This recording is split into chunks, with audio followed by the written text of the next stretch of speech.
And with the 9th consecutive loss in the 2024 season, the Raiders now have the first pick in the NFL draft.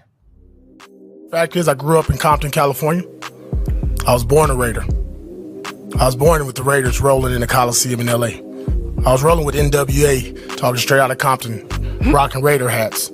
Clicked in my mind that if you just run through somebody's face, a lot of people ain't gonna be able to take that over and over and over and over and over and over and over and over and over and over.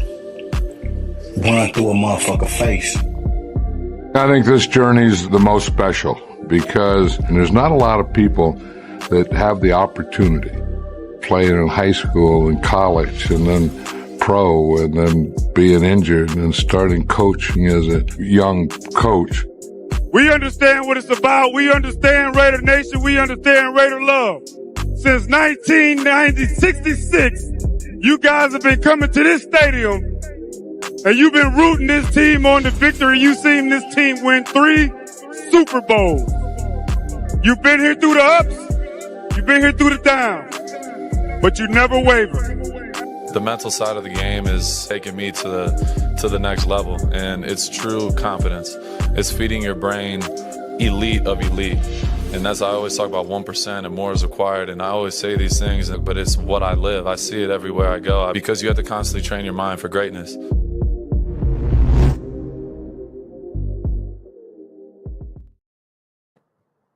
Welcome to Monday Night Madness, Raider Nation. I'm Spicy Raider Girl here with Scotty, Waddy, Raider One. What's up? 9 consecutive losses now.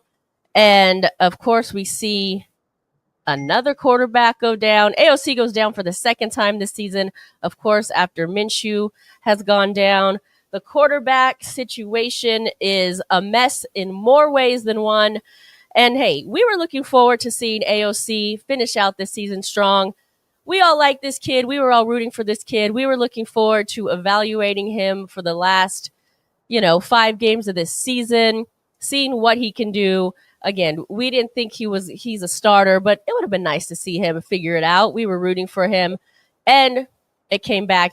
His injury carted off the field. It came back. It was just a knee contusion. He has not been ruled out for the next start against the Falcons. So maybe he will be in there and he will be able to ride this season out. But it was kind of a disappointing end to the game because, hey, after an abysmal start, the Raiders actually had a chance to come back and win that game. So it was sad to see him go. Scotty, we're going to get into the mess that is the quarterback saga and who's going to fix it for us? Before we do that, though, let's say what's up to the chat. Raider Paul in the building. What's good? Hey. Salute to you. I like this one, Mother Moon. I'm going to change our drinking game. Just fix it, baby. Fishing game, For Life, our Raider story. Balling through the tailgate with stride. Hey, we trying. That's all we can do here. There are some crazy eyes up in this photo. I think she's talking about the thumbnail. Just tank, baby. Hey, that could be the drinking thing, drinking game too. Just whatever, baby, right? Oh, Raider Paul says AOC is trash. I don't think that's a little much. That's a little much. April 2 and 11. Let's effing go. Okay. Yes, right now, Raider Paul, we do have the number 1 pick. I guess in some ways we won on Sunday because we did secure that slot. Well, I shouldn't say secure. That's where we stand as of right now. Yeah. Yeah. That's right, April. I don't think he's trash either, and he's not a backup. Well, I don't know about that one. And being a backup, hey, that's not the worst thing. That's not the worst job, I should say. If you're watching over on Facebook, come join us on YouTube so you can join the conversation. And remember, light that torch, hit that like button, subscribe, and become a member. We're going to go with the Mother Moon. Just fix it, baby. That's our drinking game alert. Every time we say just fix it, baby, drink. If you don't drink, toke. If you don't do either one, you better start working. Join us on camera. The link is up top there, the StreamYard link, if you want to join us backstage. Also, we'll have the call-in number. There it is, 510-394-4409. The hot takes today, we're going to go over the standout players. AOC's standout performance. I think that was from last game. Somebody didn't edit this. 9 straight losses. Draft place. Yeah, someone definitely did not edit this. This is from last game. But we'll go into Scott's hot take. Go for it. So, I know we're all talking about, draft picks and, that's the hot topic. That's what everybody's looking at right now because, of the position that we're in. But I noticed something during this last game, a little off topic, I guess. I don't think what I notice is these players are trying to play. They haven't quit, and so that tells me that AP still has the locker room. Now, does that translate into him being here next season? It very well could be. And apparently Tom Brady's going to have a decision in all these, a voice in all these decisions and all that kind of stuff. Now, does he want to change that? That's going to be the only thing. But when AOC went out of the game, I mean, the whole game changed. Everything changed. It was like a whole different team there. So these guys got some faith in each other, and I think that's a real strong positive. And combined with the fact, and I've been saying on here for quite a while, we're just having a hell of a long preseason because we're plugging in players, we're using third stringers and we're getting people from practice squads and stuff like that. But combined with those two things, I think there's a little bit of positivity in that, knowing that it seems like as if the locker room hasn't gone anywhere. Now, do we need to get rid of some people? Of course. Do we need to improve on things? Absolutely. But the fact that we could take this long preseason and get some players out of there, get some players locked into here, and then add on to that. I'm trying to find the high notes in the season, and that might be the one, because I think that's a positive moving forward to next season if we have some continuity in the coaching staff and those type of things. And the offensive coordinator, that seems to have worked. We've improved. Again, they can only do with what they can do. There's a lot of players that need to catch balls, that need to cover their man, that need to, make tackles. Don't get me wrong. But man, you can't, it's hard to put this on AP right now. I find it really hard to put it on AP. I think he's trying to win games. I really do. So I don't know, just some positivity on it. I think that moving forward, that may be an uptick for us. We'll see. No, I definitely agree with you. They are definitely trying to win games. Brock Bauer said it. They're playing for pride.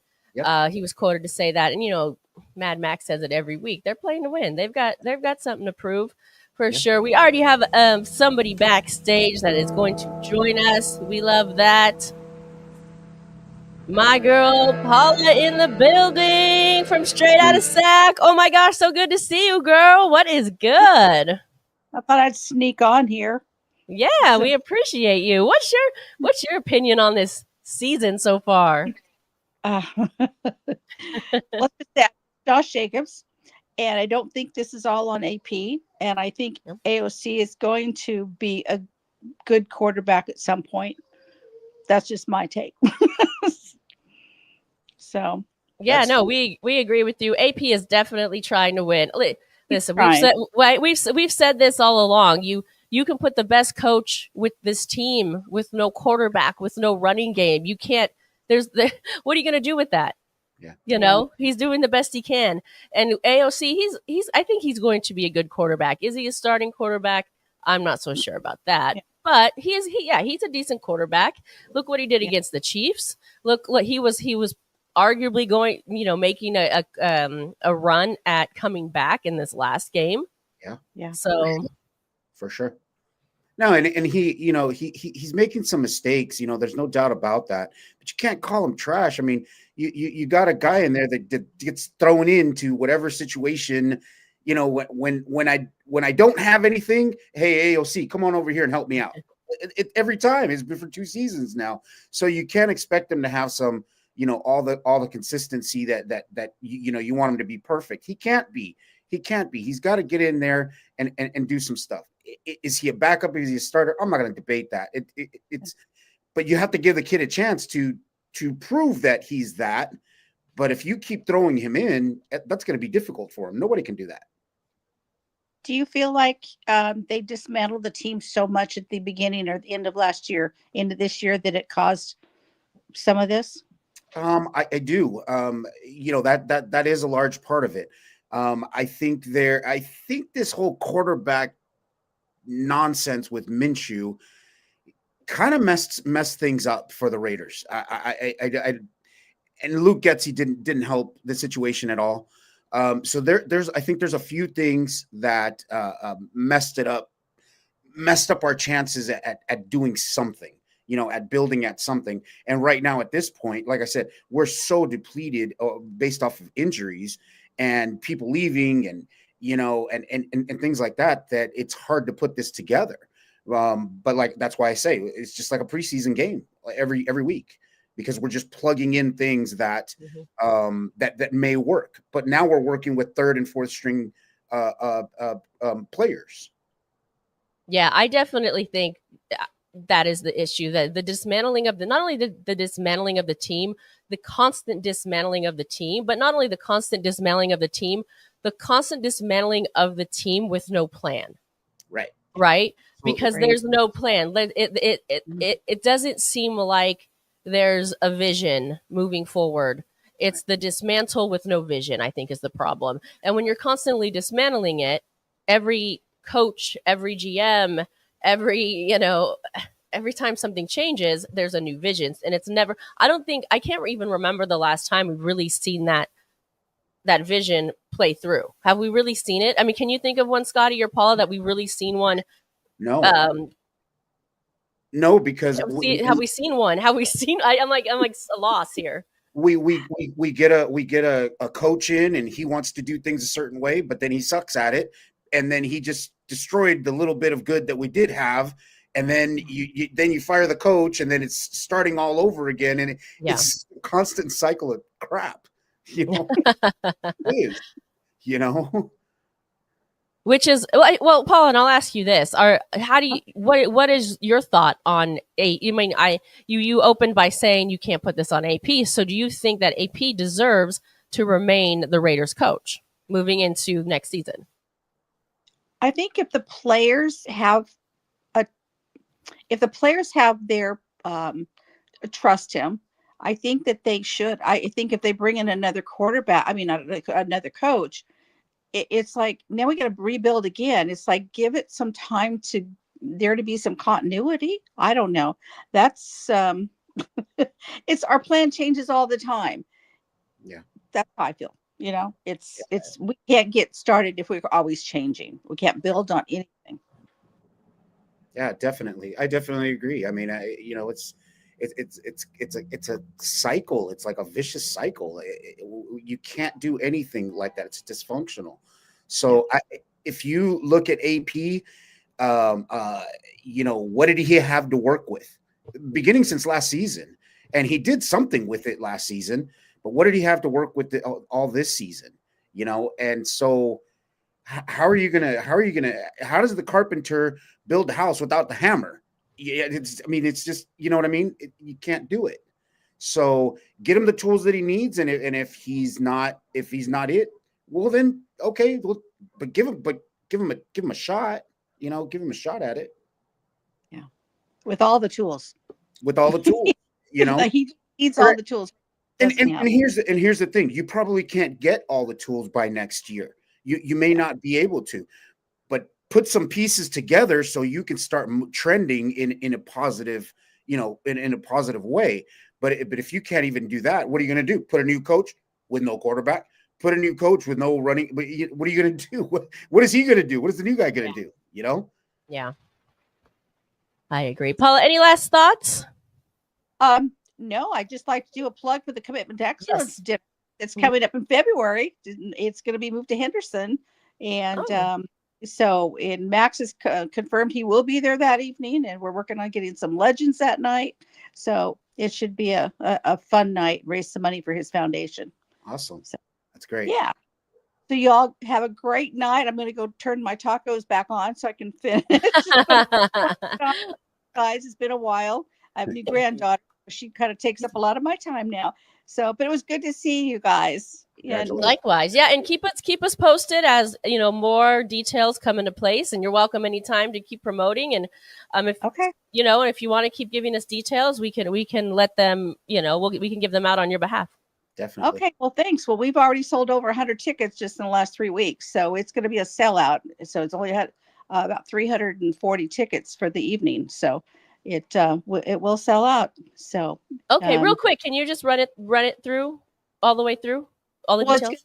It's going to be on February 22nd in Henderson, and it starts at 5:00. It's semi-formal.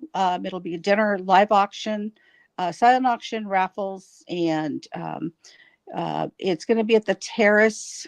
I know I'm going to mess this up. The Terrace. It's a venue. I can't even think of the word. Event venue, and we have a discount for hotels that are across the street. It's free parking, and it should be a good night. Tickets are $175. We're trying to keep it to Nice.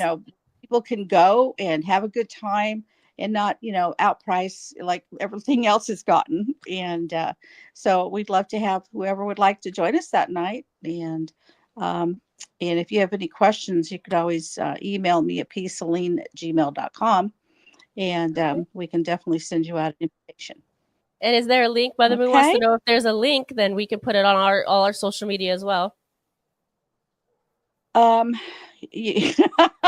send me a flyer. I'll blast it out. There is a flyer, and I'll get it to you. So. Okay, sounds good. Well, all right, Paula. Thanks so much. Yep. Here. All right. Bye. Bye. All right. I think we just had a caller that called in. She was giving a plug, so I didn't answer. But call back here in a little bit. And just want to go through some of these chats real quick. Good evening, Ana Diaz. Thanks for being a member of this channel. AG, Spicy, Raider, and Scotty. Despite the season downfall, you guys hung in there for the nation. Raiders. Yeah, thank you. We appreciate that. It's hard to come in here and talk about the season sometimes because sometimes we sound like a broken record, right? Obviously, we know we need to just fix it, baby. And there's a quarterback situation that we need to just fix. But so we appreciate you. We appreciate you watching as well. We got, let's see who else here. Yeah, we're going to get the link for Paula up there. We appreciate you. Let's go into some of our favorite part of the show. Some of the standouts here. Ooh, I got one. I got a good one. You got one? I got a good one. What? Hey, at the beginning of the season on some different channels, I'm not going to call nobody out. Okay. Trayvon Merrick is trash. Trayvon, I'm sorry, but we better retain Trayvon Merrick. That boy is a beast. He has learned Patrick Graham's system. He's coming off of them safety blitzes. He was working as a spy this last game. He was in on tackles. He forced fumbles. My boy Trayvon Merrick, let's go. That's my number one right there. Aside from the norm, we some that are normal every week. They go in there and they put their work in, no doubt about it. But Trayvon Merrick, he's doing his thing. I like it. I'm going to go outside of the norm as well here. Because going to go outside of the norm. Give this man some props. Oh, sorry, we still got this here. Sincere McCormick. I like mesh those together there. He said, I got a lot to prove. I went undrafted. I'm going to show what everyone is missing out on. If you saw AP's presser today, he went on to say, this young man asked him what he needed to do to get some playing time. And no, he's getting it now. He's got his opportunity. So, wish him luck. The running game, as we know, hasn't been the greatest, but this man did his thing. So, salute to him. If I can add on to your Sincere McCormick, I live in San Antonio, and he's right here. 15 minutes up the street is University of Texas, San Antonio, UTSA.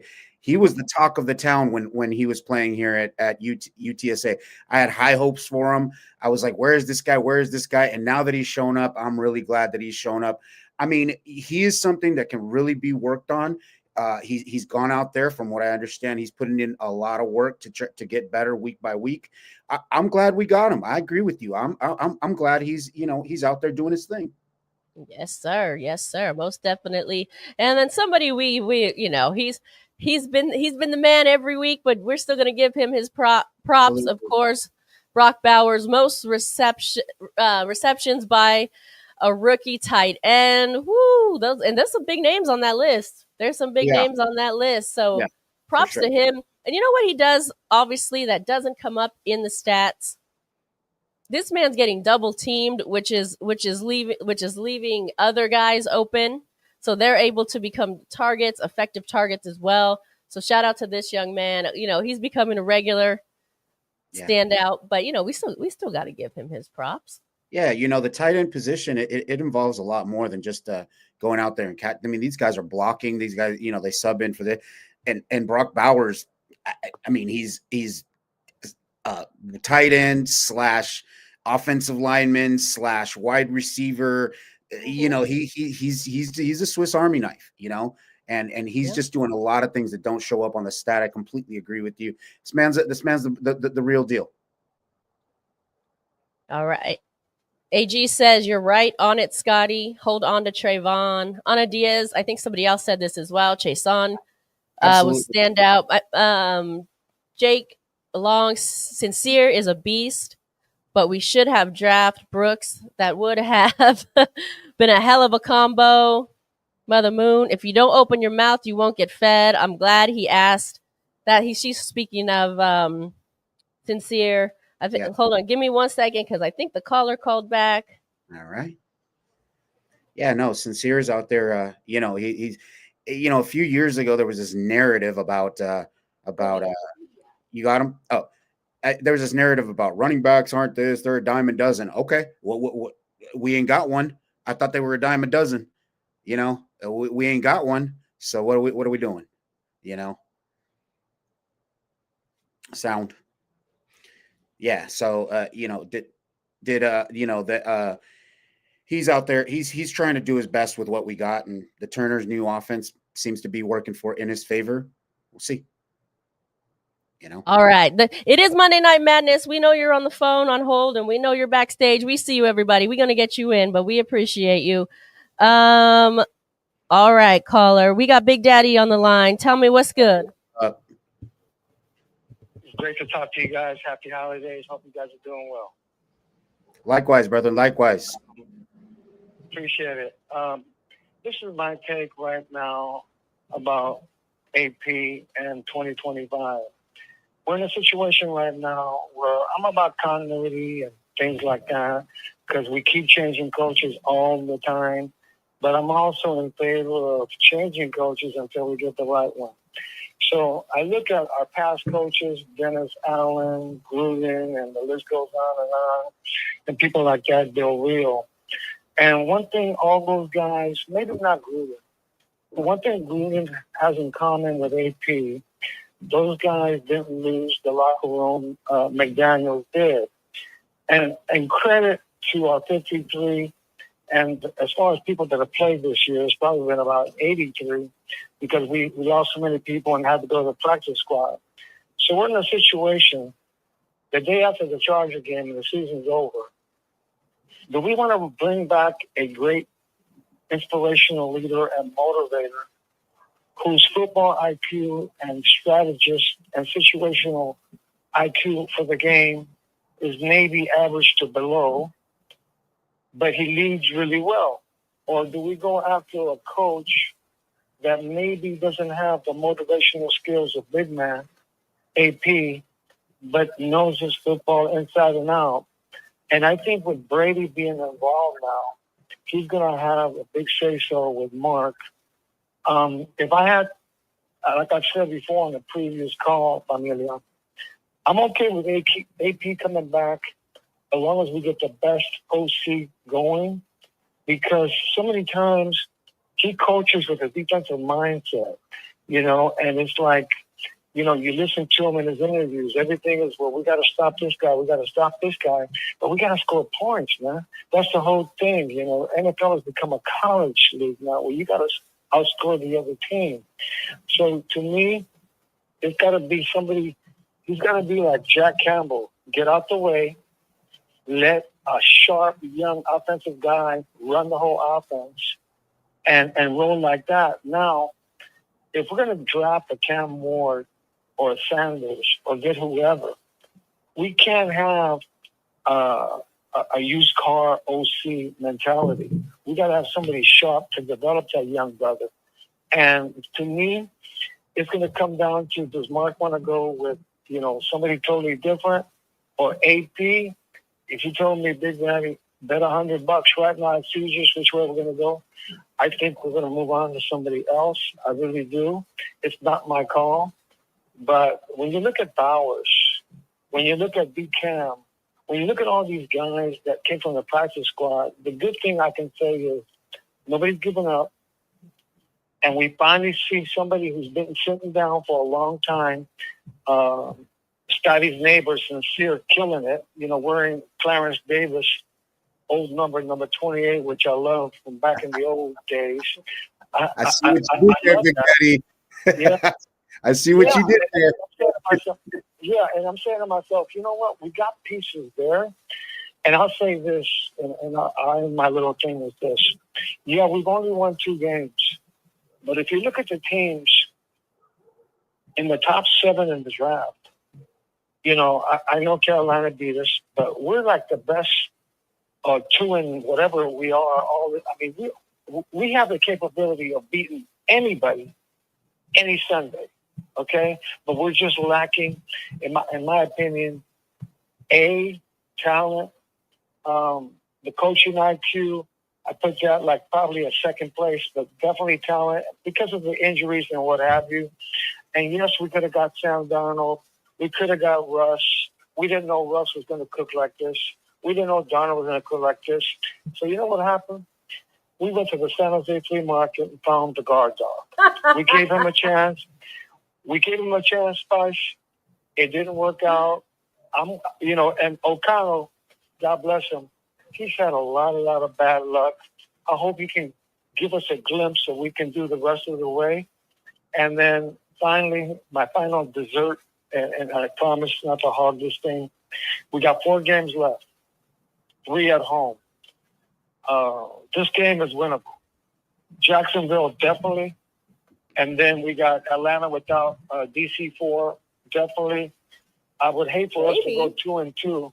Yeah, I would hate for us to go 2-2, and then all of a sudden we go from the number 1 pick to the number 7 pick, and then we got to trade assets to get back up in the top 2. Time will tell. I know I went a little extra, but you guys got a great show. Carry on, and thank you both. Man. Appreciate the comment. All right, thank you. Appreciate you. Thanks for the call. Yeah, no, he makes a lot of interesting points. I love when he calls in. The DC4 thing's questionable. I heard he stubbed his toe or broke a pinky or something. I don't even know what he did. Anyway, he might just be trying to get out of losing to all 32 teams, but I don't know. I just heard some news. I don't even know. Anywho, enough about him. What's going on? Yeah, man. Now, he makes Big Daddy makes some very really good points. When you're talking about, he makes a point about being a motivational piece. My son plays basketball, and I tell him, look, half of the battle is having confidence. You got to go out there and believe that you can get this done. So the motivational part, and I see that there's a comment in here about that. I think it plays a big part in it. That's not my plug for AP. That's not my thing. But I can't judge the guy off of not having anything to work with either. That's difficult. So who knows if he stays or not. But I think we should keep him at least a year and see what happens. He said they went to the San Jose flea market and found that fool. Oh man. I mean, seriously, I thought it was a good point, though. I mean, I wasn't excited about the Raiders potentially selling or signing Russell, but for $1 million, what do you have to like? It would have cost the Raiders $1 million to give to, right? Am I wrong? I think it was Omar that made a great point, and he kind of changed my mind on Russ because I was one of the first ones that said, "Hell no." Yeah, but for $1 million, okay, put this on paper though. That's what I'm saying. At the time when I was against it, I didn't know Minshew was part of the equation. Right. Okay, if you would have presented Russell for $1 million or Minshew, Yeah. I'm Yeah. going Russell for $1 million. Yeah, I would take Russell for 10 million over Minshew for a bag of chips any fucking day. Totally. At the time, I was like, no thanks on Russell. I didn't know Minshew was part of the equation. Yeah. Okay, Exactly. so now that we're talking about Big Daddy's San Jose flea market Minshew, Yeah. no, Yeah. thank you. Yeah, no, and you think about it too. Like I said, like I was going to say, Omar had made a good choice, a good comment. Russell would be a good at least, to bring the other quarterbacks up. There's something to be said about experience. I mean, there's a reason why the experience matters in every facet of life, really. So if we had Russell Wilson right now, and we had Aiden O'Connell, trying to learn from him, hey man, that is better than what we got. That's for damn sure. It's better than what we got, because I thought we might see Jacoby Myers in that quarterback this weekend. I was like, oh no, that's what I was thinking. Literally, I'm like, are we going to pick up someone else's practice squad quarterback again, or are we going, or Brock Bowers maybe was going to like throw to himself? Yeah. I don't even know, girl. We're going to get you backstage here in a minute, but literally in a minute. Let me just read through these comments here.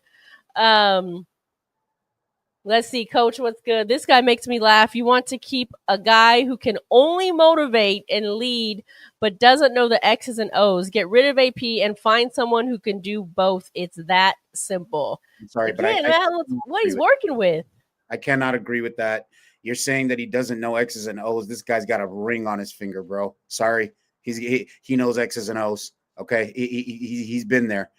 You can't say he doesn't know X's and O's. And at the end of the day, also to tag along with what Big Daddy said, there's coaches for, I believe we have 35 coaches on the team. There's a reason there's a coach for offense, for quarterbacks, for linemen, he doesn't have to know every single facet and be excellent at every single facet of it. That's the reason why we have different coaches for different positions. Okay. And again, I just go back. There's not enough to work with. I mean, yes. This coach is not. You can put the best coach out there. You know what else? I don't know who made this point. Who made the point about the? Oh, was it? Who made the point about the 2-11 team? The 2-11 team. Something about we're the best 2-11 team. Yeah. That was Big Daddy that said that. It was Big Daddy. Okay, that's an interesting point, right? Because if you do split hairs here, the Raiders are a better team than 2-11. It's like the Raiders might be the best, if you will, 2-11 team. And then you look at someone like the Chiefs, who's probably the worst, whatever they are now, 12-1 team or something. Yeah. No, for sure. It's difficult. You can't judge the guy. You just can't judge the guy off of what he's done this season. You just can't. That's difficult to say. Some people like him, some people don't, and that's fine. But you can't say that AP. Yeah. What's up, Chris? What's up, Chris? Yeah. Come on, you're not gonna tell me that AP doesn't know X's and O's. Come on now, that's ridiculous. Protect the shield, my boy Chris. True, yeah. Scotty. AP knows X's and O's. But make sure to subscribe to his podcast. And myself, Chris and I have been on a long hiatus. I think we took all of November off, but make sure to tune in. We are finally back. I know you've missed us. The Spicy Shield Talk will finally be back this Wednesday, 6 o'clock. Tune in. We've got a lot of fun games for you. We've got some catching up to do. So make sure to tune in this Wednesday, 6 o'clock, the Spicy Shield Talk, and then make sure to subscribe to his channel, the Spicy. No, it's not called that. It's called Protect the Shield Podcast. And we're gonna get our girl in. She is backstage. She's been waiting. She's been patient, so she probably got a lot to say at this point. I'm sure. We're gonna give her time. What's good, Miss April in the building? What's good, girl? Oh, By the way, real quick, before you go, you just celebrated your birthday. Shout out to my boy Scotty Waddy Raider 1-2. He also just celebrated his birthday. So happy birthday to both of you. Both of your birthdays just passed. So salute to both of you. By the way, no. Hold on a second. I'm gonna gonna take a real birthday Please, shot. thank- I'm oh, gonna yeah. take a real birthday shot with both of y'all. Give me that. We gotta do this proper right. Do it. Hold on. What do you think, April? How'd your boy do this weekend? How did he not do? How about that? What are you gonna do? I got a lot to say about this though, and I'm like, the wine is like salute. The wine is messing with the chrome dome. I'm like, you know what, Scotty, you already know how I feel about this. You know what? Here it is. It all went downhill when they benched Carr. They didn't know what they were going to do. They didn't see anything in the future. They had no plans. And look where we are now. We got a kid who was supposed to be on the sideline with a paper clipboard and a freaking headset. Okay. And guess what he did? He took on that role when old glass ass couldn't do nothing. Okay. And Josh McClown was just facts. Hold that thought. I also got a shout out my boy Chris. It was also his birthday just passed as well. Yeah. Protect the shield. We got 3 in the building. Yeah. You know, it's where is Raider Paul still here? Because I'd love to see him on here because, you know, I'm gonna call him out because he continues to call AOC trash. Well, I'm gonna tell you what, he ain't trash. He's definitely not a backup quarterback. I know y'all think he could be a good backup quarterback. However, when did this guy play 16 full games, 17 full games, 21 full games? Oh, I'm gonna tell you right now, 0 times. But he did come in last year when we had the shit show and the clown under the circus tent, okay, doing all this craziness. Came in and won some games. You know, he had his ups and downs. Hey, I was all for him on the offseason. Y'all know this. I have receipts. I don't care. And then it took a turn and they wanted to go with min shit, whatever. Okay, fine. So we went with min shit. Here we are, 2-11. You know, I did. Absolutely. Because you know what? He's like, okay, what he did for the Colts, whatever. That's what he did for the Colts. It's Raider Nation. Did I see when they signed him? I was like, I think I even told Scotty, what in the hell are we doing? Why are we signing him? And people were like, he's going to be the starter. And I'm like, no, he's not. But okay. And here we are today, 2-11. Amen. Let's fucking go at 2-11. Okay. I don't know. I don't know how to, like, I might not be the best at like stats, but what I do know is what I see, and what I see in AOC is like this poor kid. He's thrown in, he's thrown out, he's backup, he's the starter, he's, you know, the freaking towel boy at this point. I don't know what the Raiders outlook on, and all I hear is this Shadura talk, the Sanders talk. I'm not for it. I've already told Scotty, and you know what? At this point, go ahead, get him, okay. Pick him up. Go ahead, pick him up. And when next season or the season after that, when he fails, and I will tell you why he fails because all the Raider fans, all they want to do, fire. Yeah, I'm not down with that. And at all. There are some people we did need to fire. We did need to fire Luke. I'm sorry, he's just trash. But AP, I don't see us firing AP. Like, this is the same thing we've done for, like, Spicy, sorry, I'm going to say the C word, Carr. 9 seasons with a different coach every single season. What? Yeah, I know. Sorry, I said C word. She's gonna say the 4-letter C word. Everybody. I thought that was going a whole different way. I was like, dang. I'm saying though, what I'm saying is 9 seasons. His best season was 2016, and look what happened. Okay, whatever. It's a problem. We keep. I don't know what we think. I don't know what Mark Davis. I don't know what he's thinking when he keeps firing coaches. Then we've got these quarterbacks or these O-lines and these defensive back. Everybody has to learn something new. So it's very, very. Stop with the Saints got worse for Carr. Whatever. We're talking about the Raiders right now. But the reason I brought up Carr was because he had a different coach for 8 seasons. Like. How do you adjust? I mean, you just kind of can't. I don't know. So here we are again with AOC, and everybody thinks that the way to go is to draft a quarterback. Sure, yes, please draft a quarterback. But do I think he's going to be a starting quarterback? No. He's got we need consistency. It's like commitment to consistency, not even commitment to win. Can we please be consistent in anything we do? Because on paper, we have the talent. We really do. Like you guys said, whoa. On paper, we have the talent? I think we do. We've got, except for the O-line. I think we do. I don't know. We have some players that I'm not saying all the whole 53. What I'm saying is there are people on this team that probably deserve better. We don't have a running game, the wide receiver issue. There's line issues, like I know that. That's why the quarterback situation. Whoa, settle down. I'm not gonna. It's the wine. It's the wine. It's the wine. It's a full fair enough. Okay. You get a pass. Thank you. Thank you. Wait a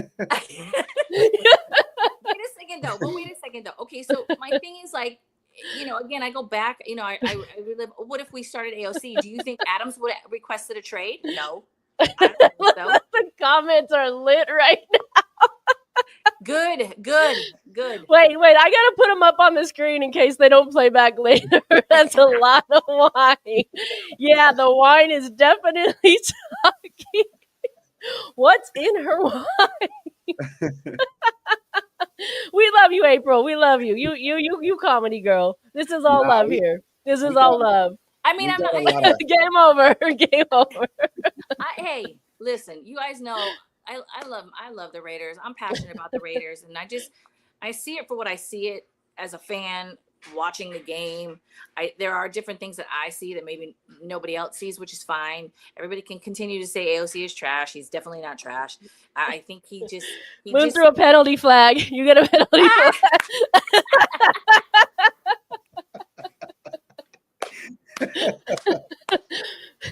Not right. Personal foul. I'd like to challenge that call. No, under review. I'm challenging that. Something AP hasn't done this season. I'm gonna challenge that flag, Anna. No, but seriously, I mean, whatever. It is what it is.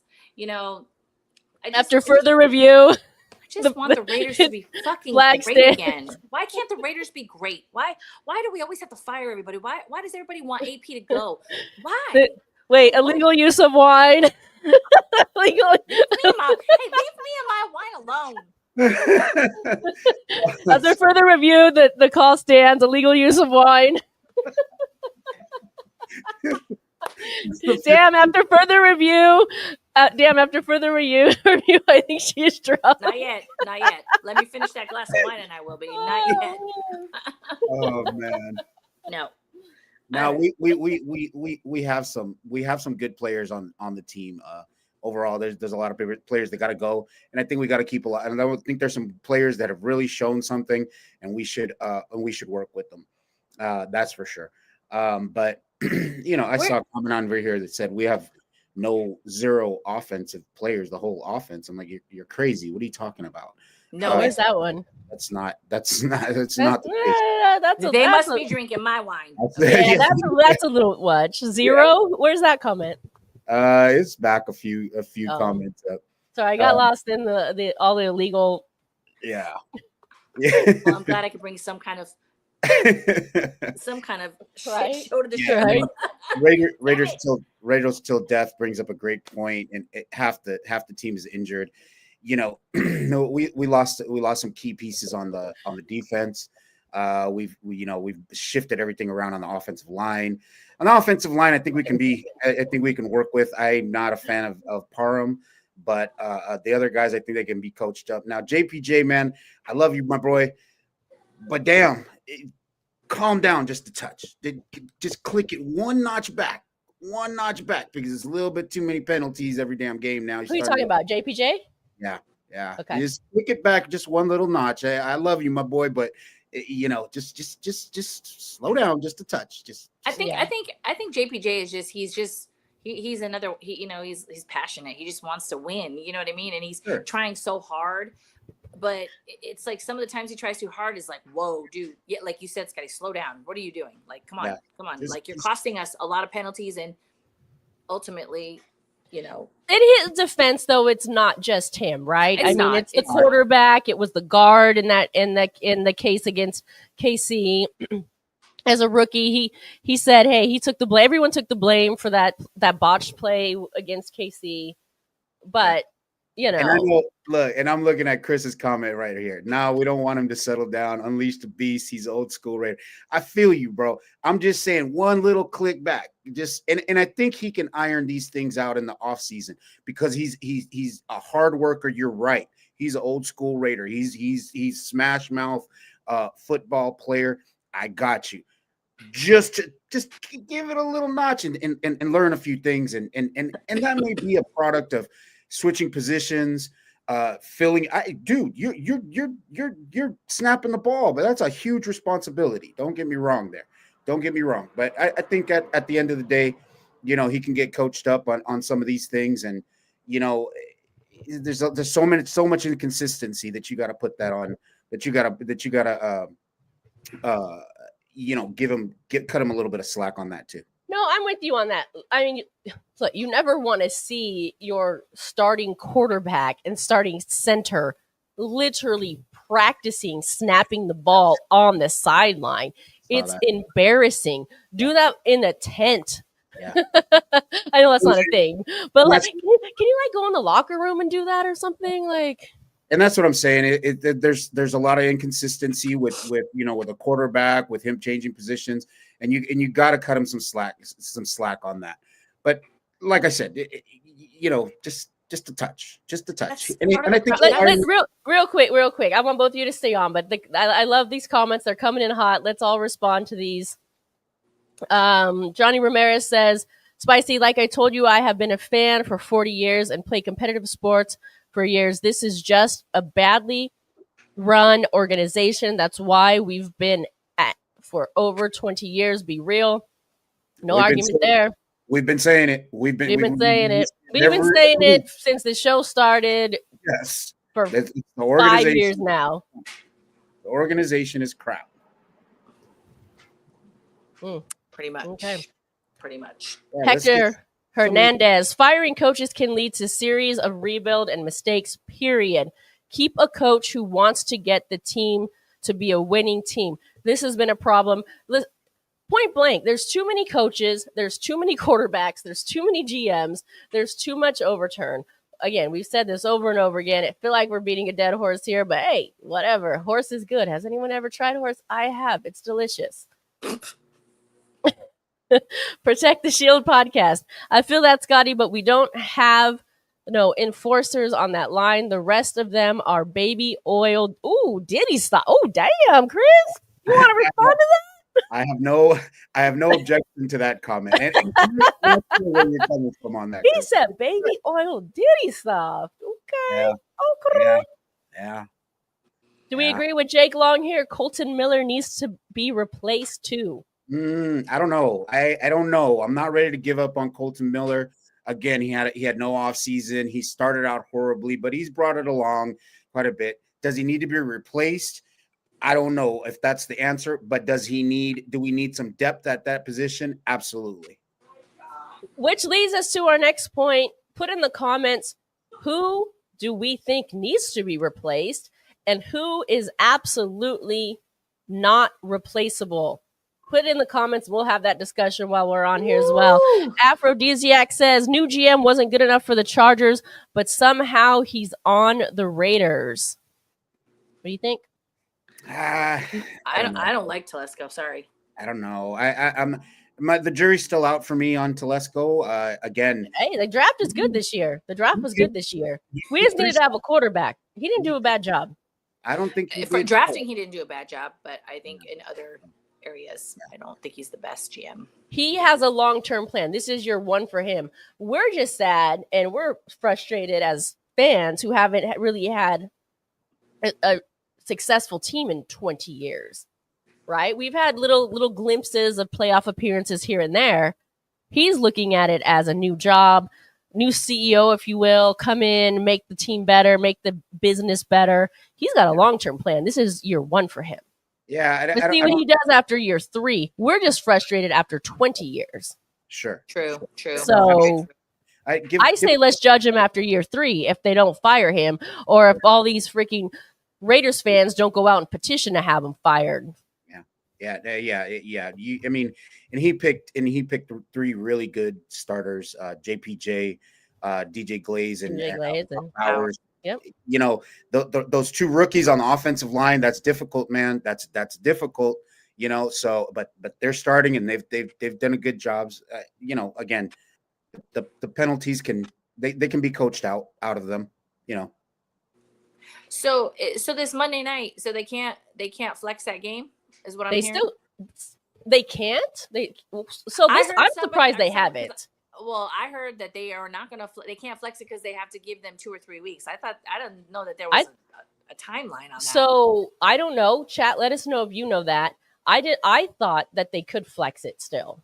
That's what I thought it was like. I don't think someone told me, I said they're going to flex that game, and they're like, no, they're not. The NFL has to give them 2 to 3 weeks, and I thought that's not true. I don't think it's 2 so. Can somebody Google that for us? Because I thought that I feel like I remember in years past the Raiders have been flexed out days before, and I could be wrong.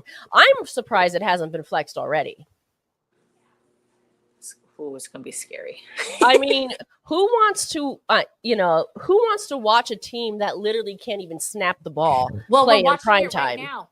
The Monday Night Football game right now. I'm sorry, I don't want to watch this game. This is the Cincinnati Bengals and the Dallas Cowboys. Nobody wants to watch that crap. So I mean, I'd rather watch the Raiders and see what they do, just because of the shit show they are. I'd rather watch a shit show than this stuff. This is like boring as hell. You know, like you already know what's going to happen. So I don't know. I hope they don't flex it. But someone told me 2 or 3 weeks, and I'm like, that doesn't make any sense.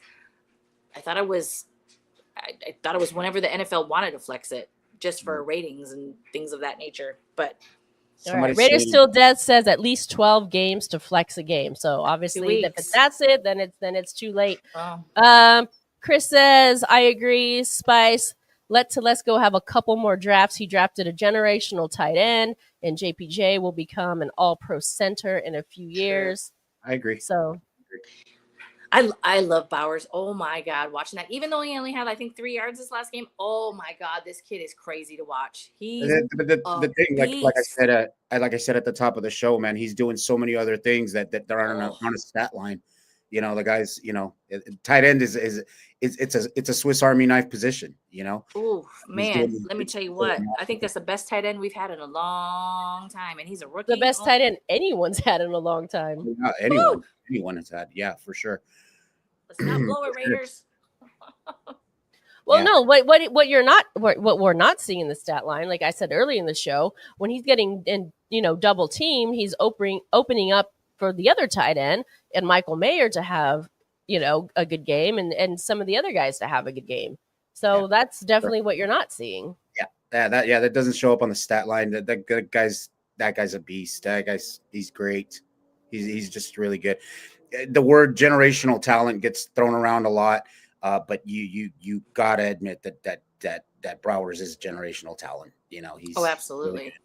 Really Absolutely. All right. Well, the NFL is able to flex games in and out of Monday Night Football anytime between weeks 12 and 17, with all moves finalized at least 12 days in advance. All right. So they want to promote Las Vegas. Viva!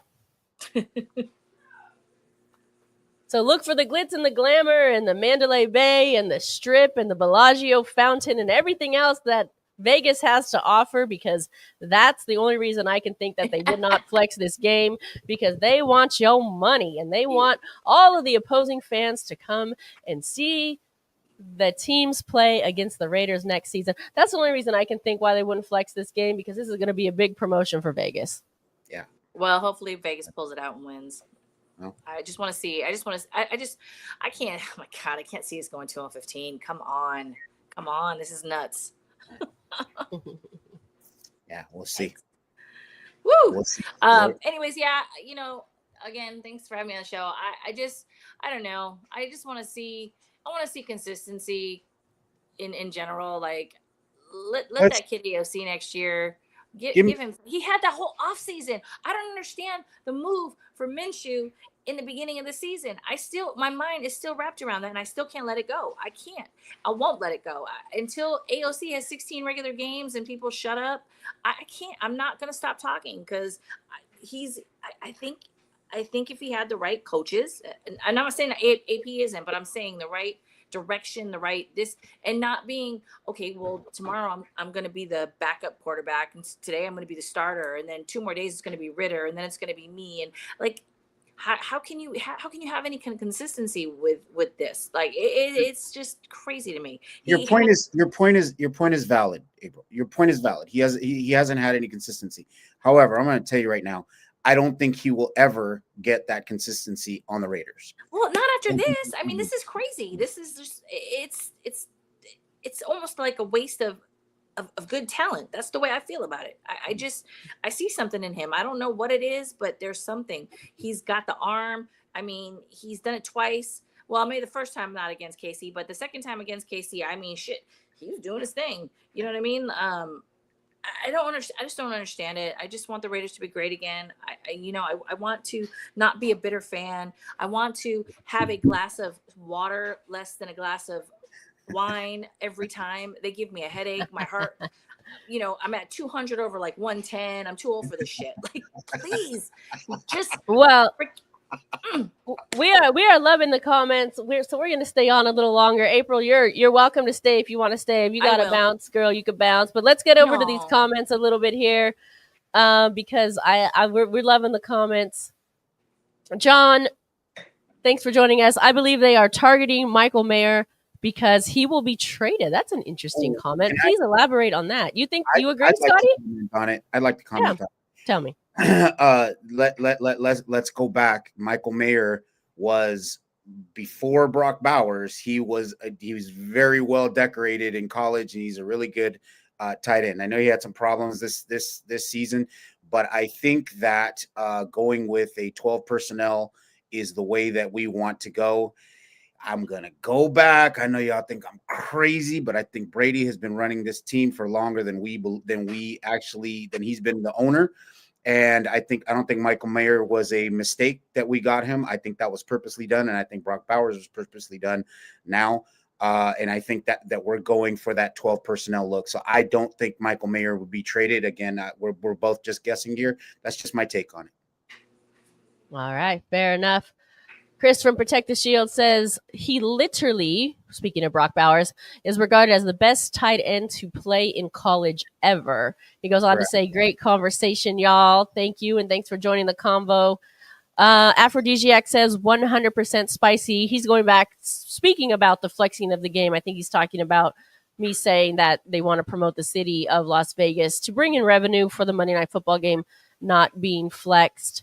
Hector Hernandez says Minshew equals Felix the cat. He's such a joke. Stop disrespecting Felix the cat. Okay. Coach, what's good? They went 2-14 back in 2006. Yeah, they've been struggling for a minute. Yeah. Johnny Ramirez, spicy. Mark this down. If AP is brought back, we ain't going. I don't believe that. We ain't going nowhere facts. We ain't going nowhere facts. Okay, if he's brought back next year, I don't know. I mean, listen, he needs a running game. He needs a quarterback. This is not an AP situation. We can keep reiterating this. I don't think AP is necessarily the problem here. No, and he's a lot further down on the list of problems than, he's pretty, we got a lot of stuff to fix before that. I honestly think you get him those two things, and a lot of the issues are solved. I agree. Quarterback and running game, yes. Especially, or even if a running game would help a lot of the issue with a struggling quarterback or a rookie quarterback or a journeyman quarterback, that alone would help a lot of these issues, especially with when you have Brock Bowers succeeding the way he does. With the lack of a quarterback. Yeah, absolutely. That alone would help the situation. We talk about in the draft, we said, does this move the needle? so to speak. And I think a quarterback that is a solid quarterback, I think that moves the needle for us. Yeah. We do have some other positions that we can fix, but that getting something like that, it's key. We got to have somebody good at quarterback. Yeah, for sure. Johnny Ramirez, and this is no respect to you, April, while I'm reading this. This is the point of the show. He said, you let anyone on the show. AOC doesn't have it as a QB, period. He is trash. That's your opinion. This show is for all of you, and we definitely do let anyone on the show. Johnny, if you want to come on, you want to talk to April, if you want to talk to anybody, that's why we call it Monday Night Madness. This show is for you. We literally do let anyone on the show. I ain't scared. She's not scared. She got the cojones to come on here and give her opinion. Come and join the conversation. If you want to talk to her, you want to talk to us, you want to talk to everybody out there in Raider Nation, come on the show. The link is pinned to the top. Come on, Johnny Ramirez, talk to everybody. We do literally let everyone on the show. If you're camera shy, you can call in. I'll actually put in the call-in number if you don't want to be on the show. We're happy to have April. She's welcome. She's a friend of the show. We enjoy having her. Thank and you. We appreciate you watching as well. So yes, everyone is most definitely welcome. The comment about AOC is trash. I don't think that's a fair comment. It's not. It's just and I think part of that is rooted in everybody has fallen in love over the past years that we need a mobile quarterback. We need a mobile quarterback. We need a mobile quarterback. And I don't particularly think that that's a must. If you have a strong offensive line, then that solves the mobile quarterback problem, right? If you give him time to throw the ball or do what he's got to do. But I don't think it's fair to say that AOC is trash. And what's the criticism against him? That he can't move? I mean, you can't really criticize. Neither could Tom Brady. Tom Brady wasn't a mobile quarterback. That's my point. Yeah. If you're going to sit here and say, you need consistency, but then you're going to call a player who you didn't give consistency to trash, well, that's contradictory. That's contradictory to what the point is. I don't think he's trash. I just don't think he's ever been in anybody's plans to be able to prove whether he's trash or not. And maybe, honestly, maybe if he were, look, y'all got me up here wanting to stand up for AOC now. I'm going to go on one for a little bit. Is he the guy? I don't think so, but I'm going to stand up for this guy because trash is harsh. Like, y'all need to settle down. I'm going to stand up for AOC here for a minute. And I'm going to stand up for AOC on behalf of April too, because not that you need me to talk for you, girl, but I got your back. Listen. He wasn't even in the plans. Maybe if AOC was in the plans, they would have made a playbook for him. Look at these numbers of AOC. I'm going to read these off. Go back to last year against KC. 23 on 33 completions. Okay, 248 yards and a touchdown. They won that game.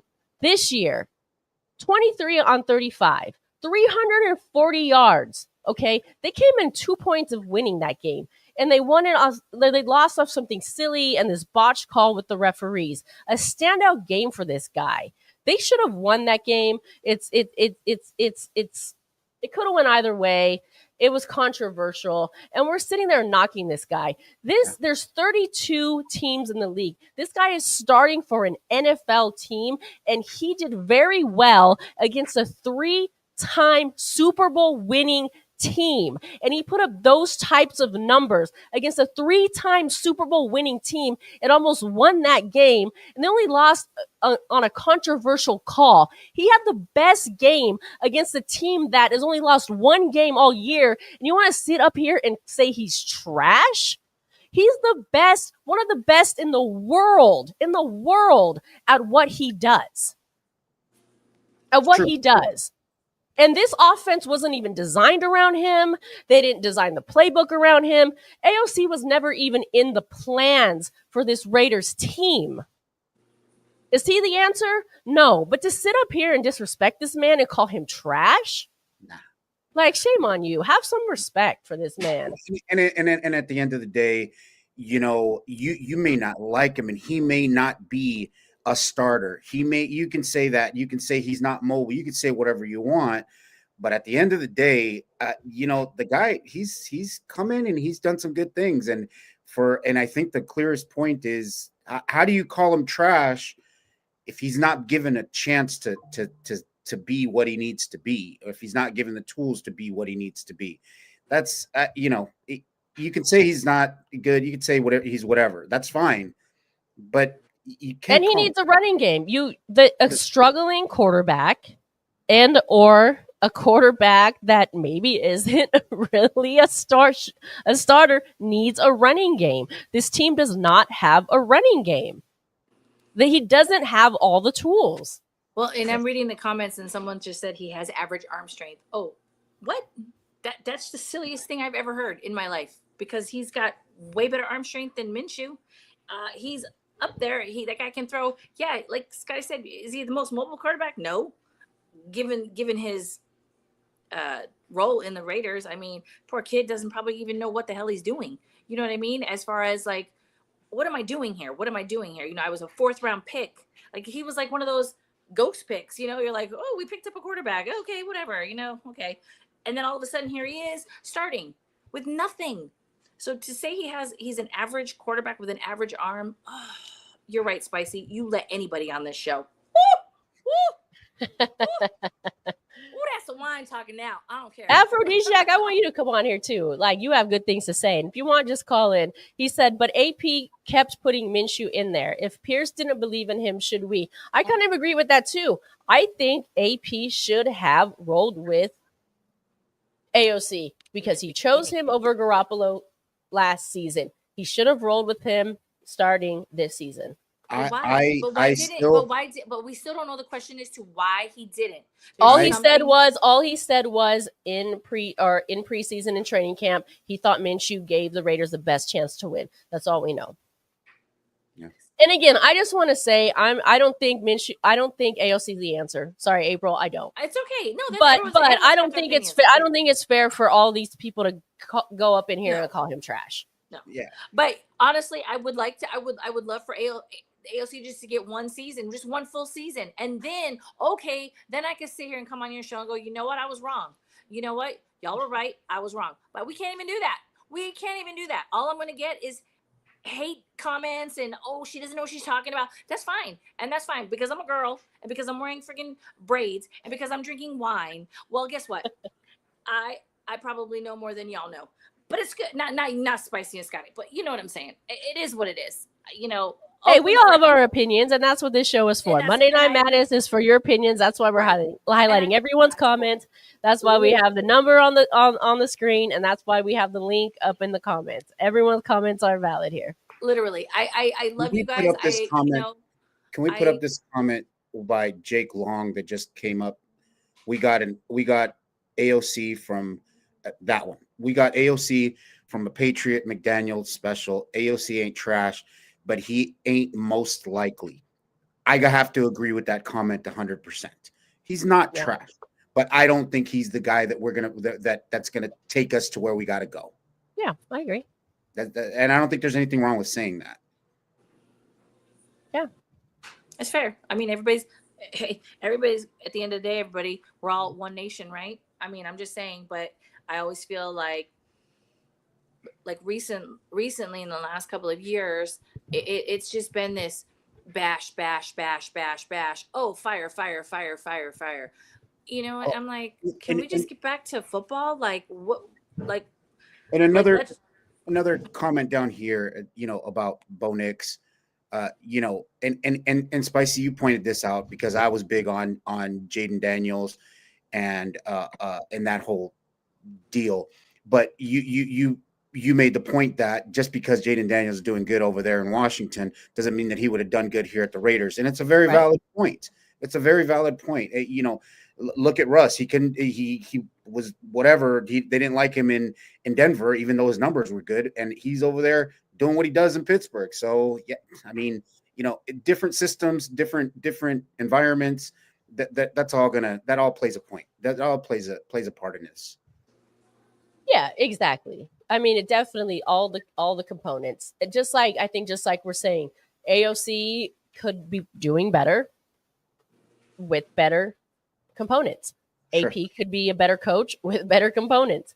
Same type of thing. And remember, if you're watching over on Facebook, please join us on YouTube so that you can join the conversation. And always remember, light that torch, hit that like button. Please hit the subscribe button to become, and you can also become a member as well. Ana Diaz makes a good point here. Without a strong O-line, what other QB would have been a good fit? She's asking the question if everyone none. None. She's right. That's the Not- other thing. not We one don't even single- this O line couldn't stop a nosebleed. Come on now. Come on. Even if you put in a good quarterback, who's gonna protect him? Our O line isn't all that great. So why not draft an O line and then work from there? I just, man, I don't know. Yeah. I mean, these numbers are so skewed, right? Bo Nix 8-4, AOC 2-11. You got to plug in all the components. How many it's an games irrelevant Raider thing. did how many games did AOC play? How many? Yeah. 3, That- 4, that's if what that. the- So how can you blame him for Yeah. us being 2-11? And it's not even, well, I mean, I guess it is blaming him, but it's not even that. It's anyways. Yeah. Thank you, Death Pile Picker, because he ain't 2-11. Yeah. Well, let's switch gears a little bit. Let's switch gears just a little bit here because we can go on about the quarterback issue. How do we fix this? Just fix it, baby, right? That's our drinking word of the night. There's going to be a lot of influence from Tom Brady on who's going to be the next quarterback or who's going to be the next quarterback. We've all seen the video of Deion Sanders talking to AP about telling him he doesn't only want him to draft one son. He wants him to draft 2 sons. So does Shedeur Sanders become the next Raiders quarterback? The Raiders right now are sitting up there in the draft at number 1. And there's a couple options, right? Which way do you go? Is Shedeur Sanders the pick? Do you use Cam Ward the pick? Or do you look at free agency? Scotty, what do you think? I think what's going to happen is that we're going to draft Shedeur Sanders. The positive that I can see in that, I don't know if Shedeur Sanders is going to be good in the NFL. I have no clue, and neither does anybody else. Right. But the thing that I see, the upside that I see from him is that for some reason there's a lot of starting quarterbacks in college, and Tom Brady took a liking to one, and he is now the owner of the team. And if you feel like he was the one that you wanted to spend your time with, because I doubt he's getting paid to coach Shedeur Sanders, if you feel like you wanted to volunteer your time to get to this one quarterback out of all the ones that are out there, maybe there's something there, and I'll be okay with it. It is what it is. There's a lot of talk about Cam Ward, as I'm seeing that's popping up. If you get Cam Ward, I'm not mad at that either. I'm not mad at whatever quarterback we got, because at the end of the day, we're not going to know. We're not going to know if he's, who's going to be NFL ready. I have Yes, most definitely. one thing to say. Do we not recall the Ball brothers with the Lakers? That's all I'm going to say. That's all I'm going to say. That's it. That's all I'm going to say. Fair enough. But go on. Go ahead. Coach, yes. Was that video before this season? There's no way Deion approves of AP after this season so far. I believe that was for this season, and we don't know how we don't know how he's feeling this season. But I believe wasn't there like a podcast that went on just recently? I thought that video just came out recently. I don't know. I don't know the date on it. I think the video of Deion saying that was prior to this season, but I believe there was another video of the Sanders boys speaking of wanting to play together more recently. But y'all can fact check me. Please do. I don't want to give out any false information here. Mario Q, what's good? This QB class is questionable at best. Hey, maybe. Of course, we all know last year's draft class had a lot of great QBs, or TBD. They're doing well this year. Mm-hmm. But there were a lot of good QBs that went out last year. Some are doing really well. You just never know, right? Protect the shield. Cam Ward has the best arm of the draft. So he's wanting Cam Ward over Shedeur Sanders. Yeah, I'm not mad at that. I'm not mad at that choice. I think there's just a lot of hype, right? We've seen the tweets from Shedeur Sanders. There's been a lot of chatter. There's been a lot of talk about it. So I think that's, what they say earlier, right? We were talking about it before. Squeaky wheel gets the grease. Yeah. So there it is. But Cam Ward probably should be in the conversation as well. That next comment right there, Mario Q. Can we put that one up? Of course. Yeah. Okay, but who's the offensive coordinator that's going to coach these guys? That's actually more important than the draft pick. That's an absolutely excellent point. So are we not liking Scott Turner and his advisor, his dad, Norv Turner, right now? Is the Mario? I actually I want to hear from you, Scotty, as well. But I'm asking. I would love Mario Q to follow up on this because it seems like they've done a good job, right? They've turned it around for what Luke Getsy has done. Yep. Still Definitely. a few questionable third down calls, in my opinion, but they've turned it around. They're getting the ball more to Brock Bowers, even though he's being double teamed. We're liking what they're doing. The running game is turned around. So, are we not liking it? Again, it's these. I don't want to get rid of the offensive coordinators at this point. The Turner family, whatever you want to call them. I don't want to get rid of them because they have definitely turned it around, and I think they have some work to do. Scott Turner I believe this is his first time at offensive coordinator. He's getting some help from his dad. That's fine. Okay, whatever. But it definitely has turned around, and I don't want to get rid of them. I let's keep that consistency. Right. Let's keep that there. There we go. We're talking about consistency again, right? Yes. Aphrodisiac disagrees. He said T2. The two Turners are not the answer. So Aphrodisiac, who do you think is the answer? Because here we go again with the consistency thing again, right? So here we are. Now we want somebody else. Who is the answer then, Aphrodisiac? Who is the answer, in your opinion, to the offensive coordinator? Because now we're looking at somebody new yet again. Yeah. It's. I just don't understand the Norv Turner thing. I don't care if his son is. I don't care. We did not succeed with Norv Turner back in 2004, 2005. Why the Raiders think we bring people back? I mean, half of that coaching staff has played Rob Ryan. I mean, all these people they've coached for us before. So what is the difference between Norv Turner and I don't see it, but it is what it is. It is what it is. The playbook, it needs to be burned and thrown away at sea and never found again. And they need to revamp that playbook. She want to fire the playbook. All right, Mario Q responded. He says depends on who's available at OC. If Detroit's OC is available, or an OC from proven winning culture is available, I'd look at them closely. All right, we'll do that. Here's the only thing on that, Mario, and you're right. There's nothing wrong with what you're saying, but the only thing is that those coaches that are good OCs, they're up for head coaching jobs, and that's the problem. Does somebody want to come, be an OC at someplace else that's dysfunctional as fuck? Or do you want to do you want to take the horse by the reins and be the head coach? So that's a difficult one, but you're right. There's nothing wrong with what you said, but you're right. All right, April, we have someone backstage. So any final thoughts from you, girl?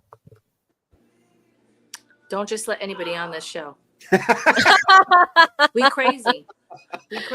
No, that is the model of the show. Drinking bunnies up here, okay? We let anybody on this show. It's Monday Night Madness. I appreciate y'all letting me come on and spend, half of my night on here, and letting out my frustrations and whatnot. All I can say is just win, baby. I mean, let's go. If y'all are in New Orleans, I'll see y'all in New Orleans. Woo! All right, girl. And I think you meant to say, just fix it, baby. Yes, I did that too. Hold up. Yeah. Just fix it, baby. We are guys. This comes along with being Oakland Raider riffraff, and we're proud of that shit. That's right. The riffraff is in the building. Yeah, I'm right. We are. Oh no, we lost our backstage guest. He gone. Yeah, they're talking about Ben Johnson.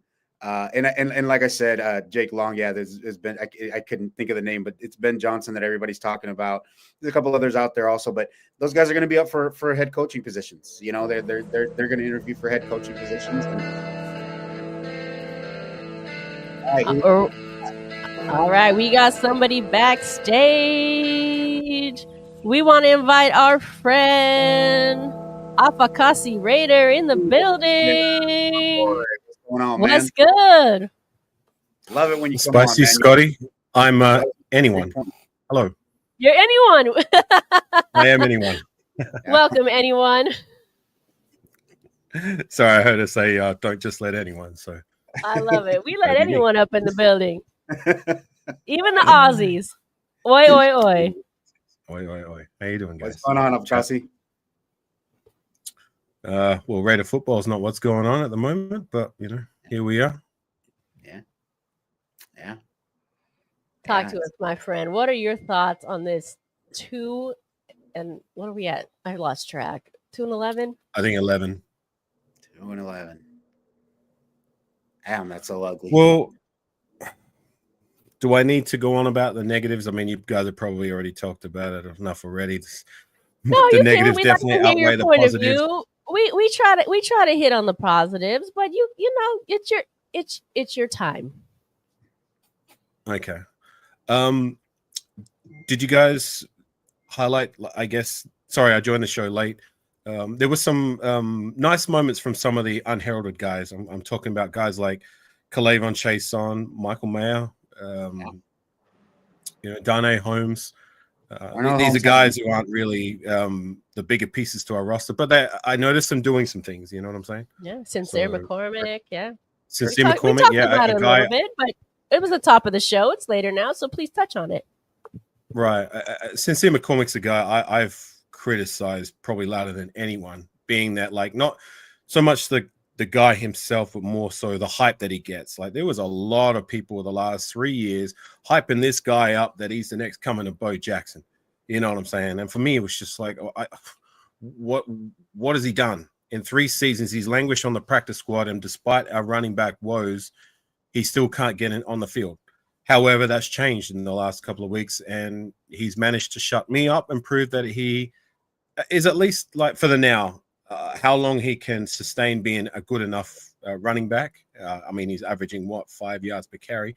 For me, that's good. I don't see that being sustainable until proven otherwise for a long period of time. But he's at least showed that he can play, and I would like to see him as part of that revamped running back room next year. And I do stress we need to revamp that running back room. This has been the worst running back room as a whole for the last 30 plus years. You name one running back room that we've had in the last 30 plus years that you would think was worse than this one from a production standpoint. It's been terrible.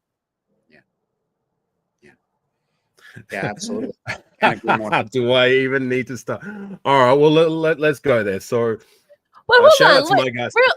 Yeah, Severe, shout out to you. I mean, set them straight. I just want to make it clear. I'm not saying Aiden's the answer. I also don't think he should be called trash constantly. That's all I'm saying. That's what I said too. All right, no, I don't think that's what he's trying to say. So let me just give you some clarity about what he means by that. Is that we shared a panel a couple of weeks ago where I'm not going to name names, but a certain creator was dubbing him Baby Kurt Warner. yeah, right, Scotty, right.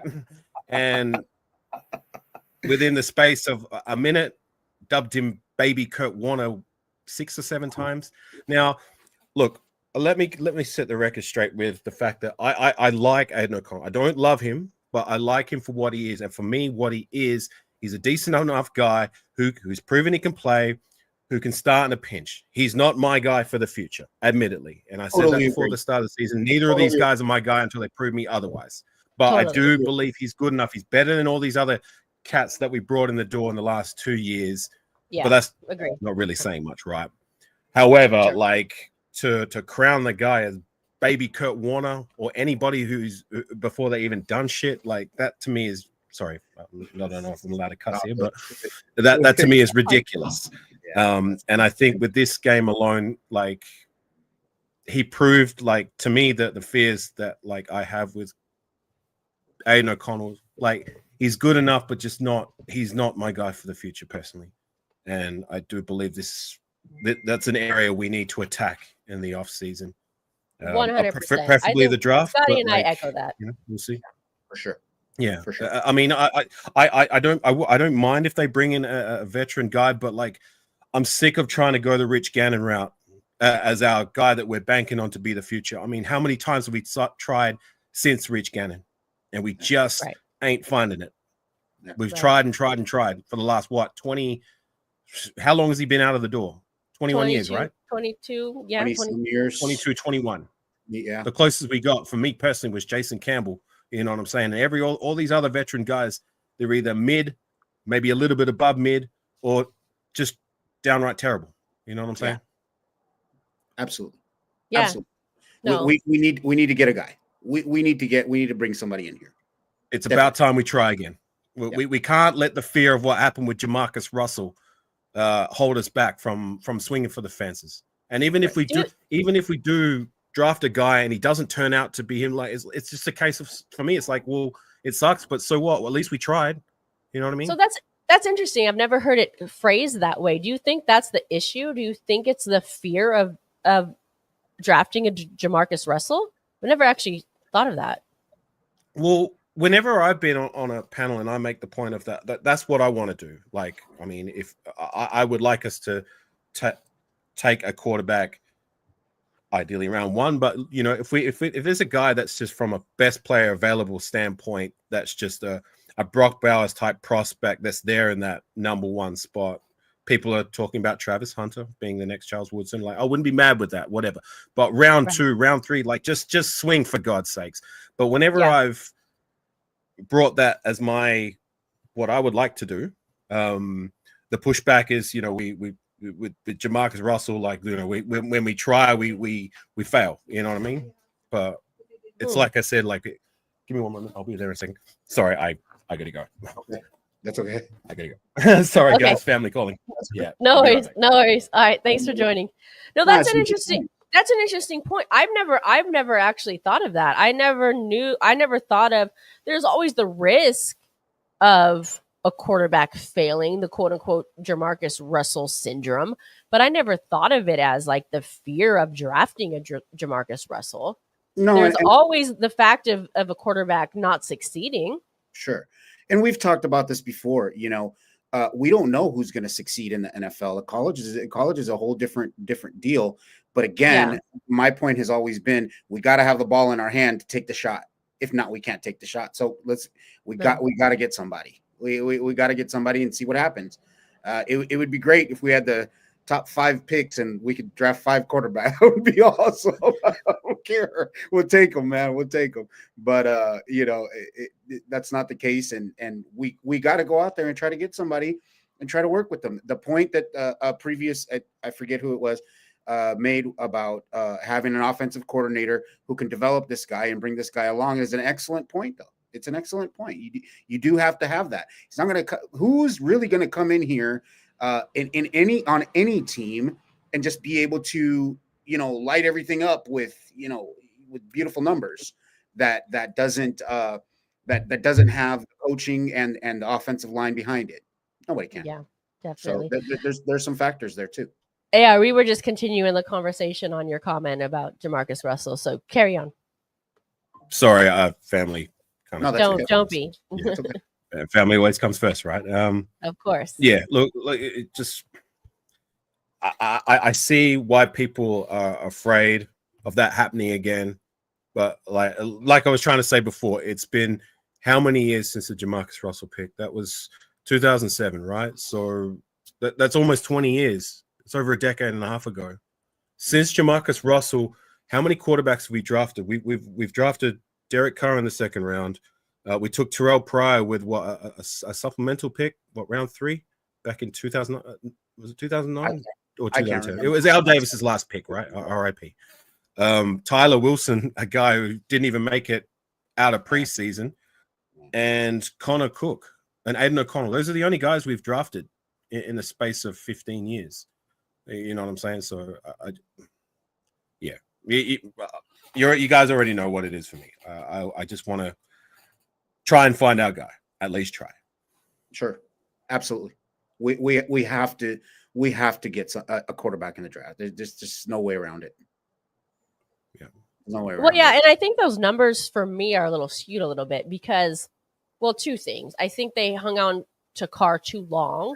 But also in this new era of, Tom Brady talked about this, of not drafting a quarterback to learn and develop under the current starter, everyone in the NFL drafts just starters, right? So you wait until your guy's out before drafting instead of drafting a quarterback under tutelage. Yeah. So that's why there's these long gaps, right? So what Carr came in, what year did Carr come in? 2014, right? And he hung on until what, 22? 21. Okay. So no, 21, 22, yeah. 22. It was 22. Okay. So they could have even drafted like Herbert, right? Somewhere in there, or anybody else, say. Or someone to at least someone, you know what I mean? Like the only time we brought someone in was via the draft was Connor Cook, and he stank. Yeah. That was never going to be a future starter. And the problem that we have is that we don't have a true starter to be able to draft a quarterback to sit behind. We got to plug them in. That's what I mean. It's a whole new era of everyone waits too long.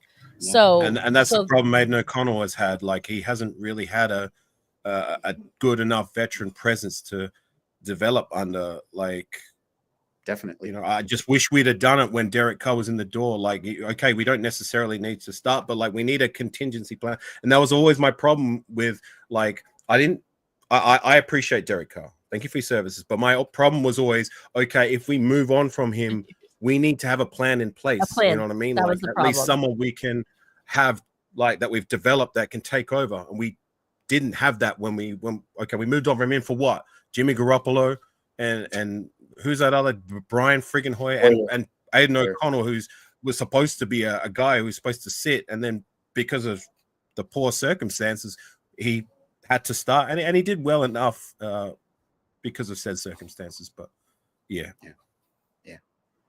that's just the problem. We're gonna have to plug somebody in right away. We can't sit them. Well, that was the topic of the show, right? Really, that was the topic of the show. The quarterback situation started years ago. It started seasons ago. And it really started when Derek Carr got benched years ago, seasons ago at this point, I should say. And that's when it really started. And he didn't like getting benched. That was the problem. He didn't like getting benched. He decided not to show up. Maybe they weren't even going to trade him. We don't know. But the fact that he just decided not to show up. Then the whole trade thing came into play, and then it was kind of just like a spiral effect from there. Yeah. And I can elaborate. I don't want to bore everybody because everyone's heard my opinion about it. Or I can elaborate, AR, if you're uncertain with what I'm talking about. I can go either way. Yeah, elaborate. I'm not sure what you're talking about, to be honest. Yeah, so this is kind of my take on it. Back when Derek Carr got benched for the last 2 games of the season, they put in what Jarrett Stidham, right? He felt some sort of way about that. He decided not to show up for the games. He didn't even show up on the sidelines. Now, what happened behind the scenes, we don't know. That doesn't mean they were going to trade him, does it? That doesn't mean they were wanting to trade him. They were already out of the playoffs. Maybe they didn't want him to get injured. He decided not to show up. Then he felt in his feelings. So he didn't show up. Then it was like, okay, now I'm going to get traded. So they traded him. And he's got this no trade clause. That's when the whole thing came around where his brother was talking all this nonsense. He was his mouthpiece. David was saying all this stuff. He ends up getting traded with the no trade clause. Now, they bring in Jimmy G. Jimmy G was kind of like a bust, but not really, right? He got injured, but he came back. They had drafted AOC that year. But then Jimmy G came back. He was only injured for a couple of games. Then they decided to roll with AOC.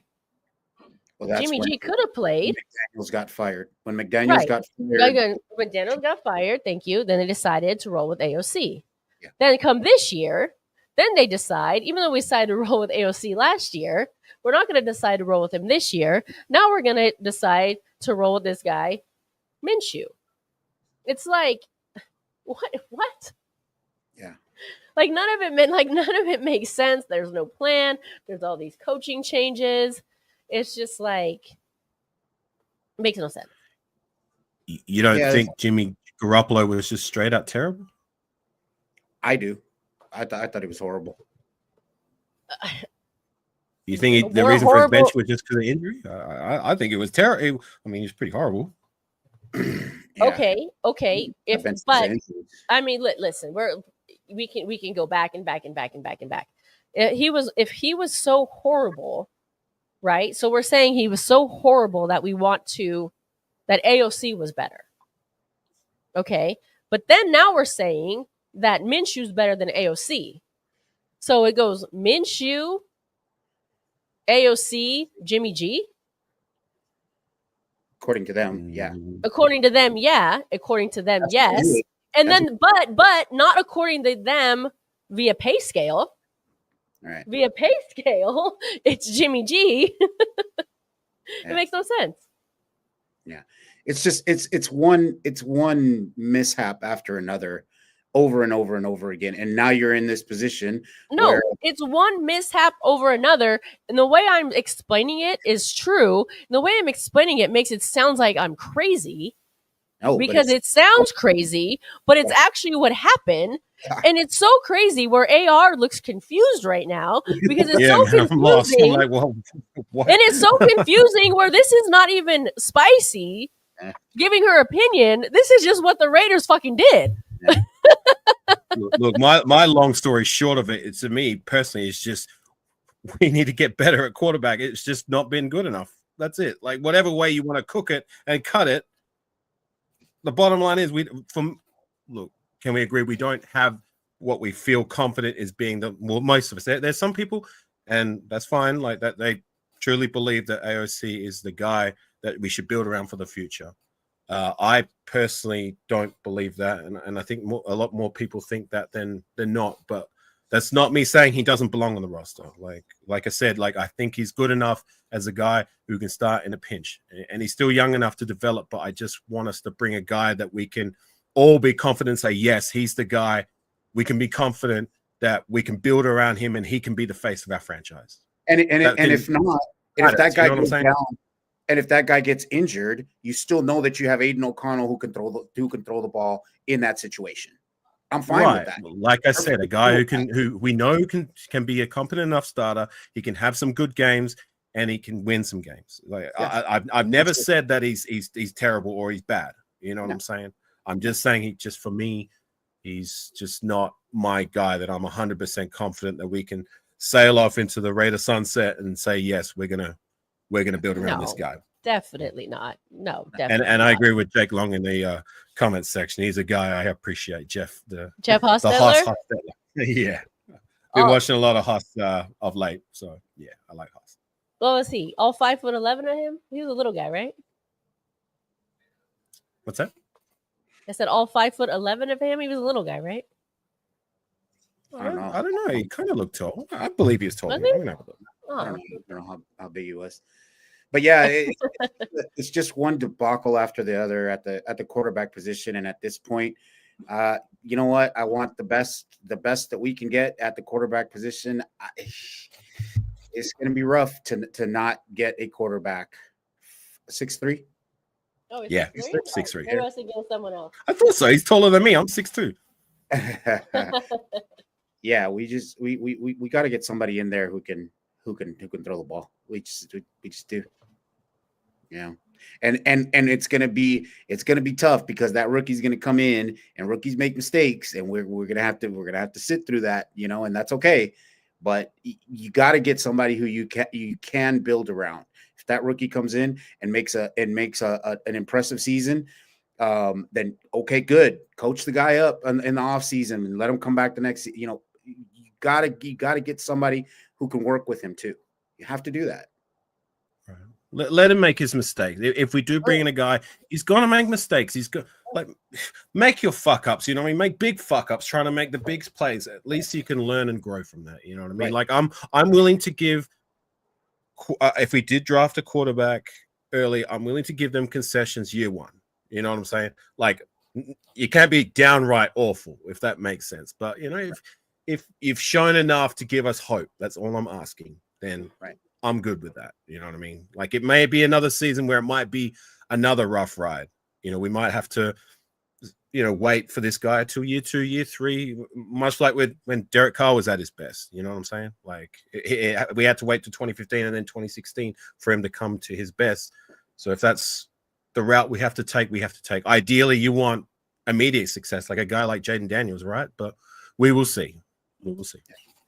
Yeah. Well, 2 years to me is immediate. I mean, that's 2 years is good. I'm down for 2 years I to wouldn't be wait mad for with 2 years. Like, immediate however success. long it takes is however Yeah. long it takes, as long as we get there. You know what I mean? Like, Who do you ideally like? year 1. So we're assuming you wanted to. Oh, is he still there? Oh. AR? Sorry. No, My no camera worries. bugged out. Give me a moment. No, you're fine. Who do you like in the draft, quarterback wise?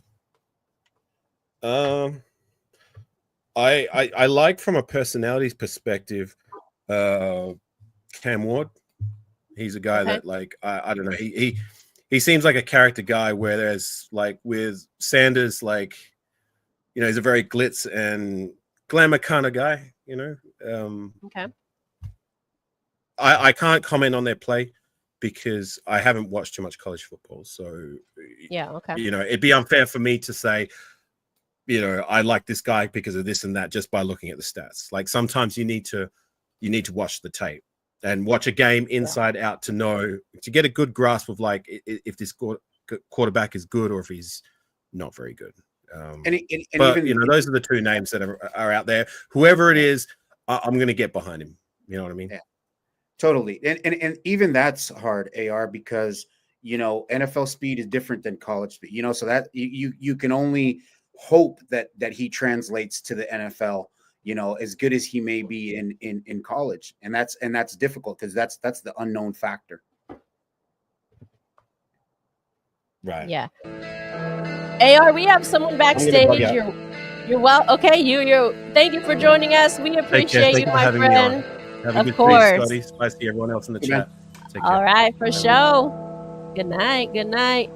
We have another friend of the show. We are welcoming you to Monday Night Madness. Rafa, what's good? Hey, what's good? I know that I'm last but not least, but never. I'm gonna very tell for like a few minutes to go after this one. I know the battle between for the quarterback, it seems like very difficult because I know that we're getting like at a really half of the draft, but it seems that, well, we can't look at something about like being like the worst, because I know we have something like very great along with Brock Bowers, along with some wide receivers, linebacker, also Matt Crosby. But the only issue that I just got is the quarterback, because if they need something about like doing like a plan of perfection, doing like something great, something good. And I know there's some Raider fans that just wanted to between Cam Ward or, I don't know, Shedeur Sanders. But no one's talking about like Ashton Dainty, Dylan Gabriel for Oregon State. I know, because they just want like a good quarterback with great accuracy, great speed, and of course, being like a leader to make everything possible for those plays. Yeah, no, that's difficult. You know, you're the point you're making is good, and that's why I wanted to see what AOC could do, and maybe we could skip, you know, drafting a quarterback this season, because there's a lot of other players out there, and then we have a lot of other holes to fill. I don't know if AOC is good enough to get us through another season. I'm not sure if that's the right thing to do. But that would be interesting. But we do have so many other gaps to fill. What do you guys make of this comment right here by Alpha and Omega Forever? Telesco must ace this upcoming draft. If he doesn't, he's on the hot seat. I disagree with this, because look, I think he aced this draft in his first time out, and I think he'll do a good job in the next one. I don't think if he misses this next one, he'll not necessarily be on the hot seat. What do you guys think?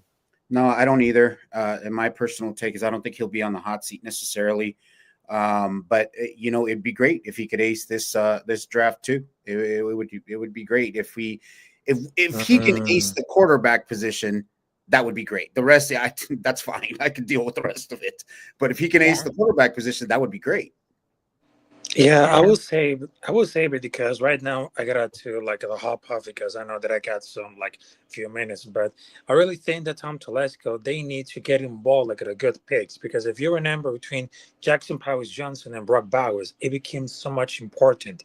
Now the real task of Tom Telesco, I know this is his first year as a Raiders general manager, and he needs to really adapt. Who's gonna be available? Who's got the best accuracy? Who's got like a great scouting report? I mean everyone is in the plans because I know the 2025 draft is going to head the corner. So we need to just stay focused on what we say. What's the best player to be like available to get like a ball to rebuild the defense? Because it's about like the leadership we're gonna to bring in to the audience. Because I know it's gonna be like a part of rebuilding. It's not about all the favoritism between Shador Sanders or Kyle Ward. It's about the leadership that we need to bring it in to rebuild the defense. And right now, it seems that it's gonna be like a way ahead to take out a lot of good power, to good like a good accuracy, and of course, great talent to prove they're gonna stay on the team right now. Yeah, for sure. No, that's those are great points. That would Yes, be exactly. ideal. That's Yeah, absolutely and I just wanted to tell you for a long one last thing before I hop off because thanks for having me, and of course I just wanted to say thank you and Merry Christmas to everybody else in the Raider Aw, thank Nation. you. So I just wanted to tell you, big shout out to Spicy Raider Ghost, Scotty Thank Whitey, you. Capitana Fucho, much love and respect, and of course I just wanted to tell you, Merry Christmas to the Raider Nation, and I hope the next year will bring a lot of power, a lot of energy for the Raider Nation. God bless. Oh, nice. thank you. Merry Likewise. Christmas to you too, man. Love having him on the show. Thank you so much. We appreciate you.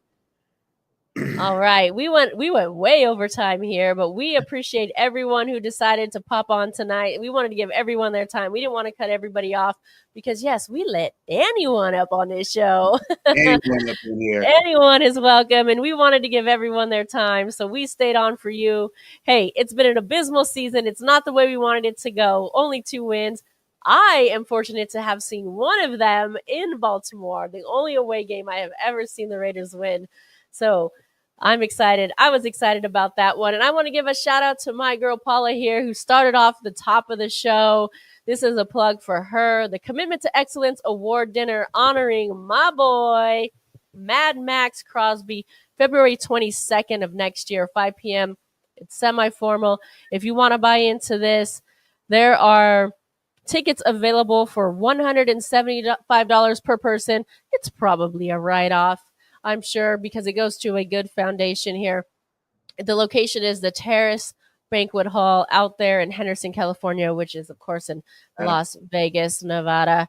If you have any questions, I'm sure you can reach out to myself, and then I can reach out to Paula to get you any information that you need if you want to join these festivities here. Seems like a good event, right? I mean, Mad Max is going to be there. It's got to be a good event if Mad Max is going to be in the building. Yeah, for sure. So check that out. Thank you, everybody, for watching. Remember, light that torch, hit that like button. If you haven't already subscribed, please hit that subscribe button. What else? Any last thoughts, Scotty? No, I think we had some good conversation today. You know, it's hopefully the Raiders are having this conversation. Hopefully they're hearing us. Get your shit together, man. Fair enough. Remember to catch myself and Chris from Protect the Shield podcast this Wednesday. We've been on a hiatus, I think all of November, but we're back with the Spicy Shield Talk this Wednesday at 6 p.m. So please tune in. And remember, we go out one way and only one way. Raiders.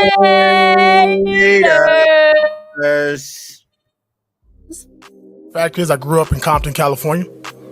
I was born a Raider. I was born with the Raiders rolling in the Coliseum in LA. I was rolling with NWA, talking straight out of Compton, rocking Raider hats. Clicked in my mind that if you just run through somebody's face, a lot of people ain't gonna be able to take that over and over and over and over and over and over and over and over and over and over. Run through a motherfucker's face. I think this journey is the most special because there's not a lot of people that have the opportunity playing in high school and college and then pro and then being injured and then starting coaching as a young coach. We understand what it's about. We understand Raider Nation. We understand Raider love. Since 1966, you guys have been coming to this stadium and you've been rooting this team on to victory. You've seen this team win 3 Super Bowls. You've been here through the ups. You've been here through the downs. But you never waver. The mental side of the game is taking me to the next level, and it's true confidence. It's feeding your brain elite of elite. And as I always talk about 1% and more is required, and I always say these things, but it's what I live. I see it everywhere I go because you have to constantly train your mind for greatness.